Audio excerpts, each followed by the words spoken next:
I'm a homeless, worthless waif. Men of the world have a surplus of goods, while I am left out, owning nothing. What a booby I must be. The average man is so crisp and so confident that I ought to be miserable, going on and on like the sea, drifting nowhere. All these people are making their mark in the world, while I, pig-headed, awkward, different from the rest, am only a glorious infant, still nursing at the breast.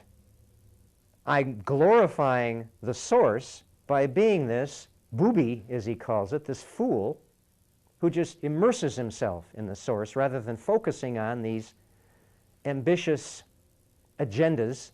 So this booby that he talks about being, which no one seems to understand in the community, all these crisp and confident men who are so fixated on their pursuits in the material world. Your ego, that crisp and confident ego that is well adjusted to this material world, has to regress to this state of the booby, the fool, drifting in order to achieve union with your capital S self, the source, that rebirth. So all that ambition of those crisp and confident men, all that doing, all that making your mark in the world, all that status in the community, the nice house, the nice car, the corner office, the title on your business card, what Jesus calls storing up treasure in this world instead of storing up treasure in heaven. The booby drifting in the source is storing up treasure in the source.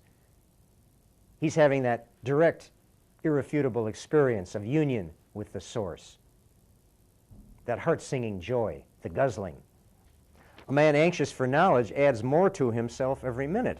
The ego gets built more and more and more. I accumulate more and more and more of material goods, of knowledge that I can impress people with, and then I can fulfill my worldly ambitions with.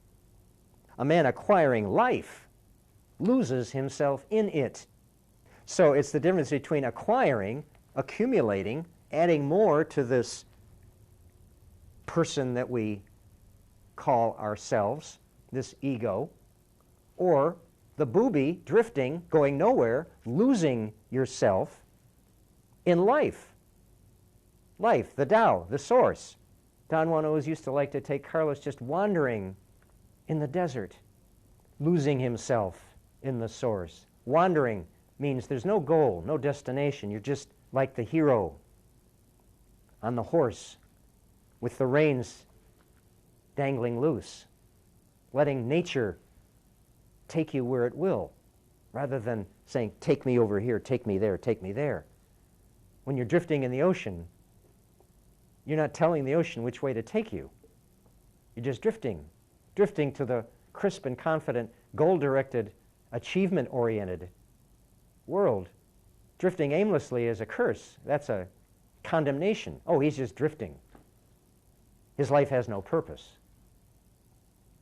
Maybe we need an intervention. We need to give him some purpose here.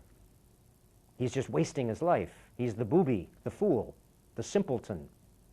He should be more like us, crisp, confident, with these worldly ambitions. He should be storing up treasure in this world instead of storing up treasure in the source. Often a man sways the world like a wind, but not by deed. All these men so obsessed, these people so obsessed with this need for achievement, doing rather than being. And they make these increments of progress, and they go to bed each night, or at the end of their lives when they look back, they say, well, I made some progress in my life. I guess my life had meaning. Okay, that's fine for them. But as I said all along, we're not interested in this hour of the shaman, in our community, in the river here. We're not interested in increments of progress. We're interested in off-the-chart, extraordinary experiences through the joyous release. That's how you go off the chart, beyond the increments. That's what we're interested in. So we know all that doing, all that ambition, all that crisp confidence that plays so well in that world.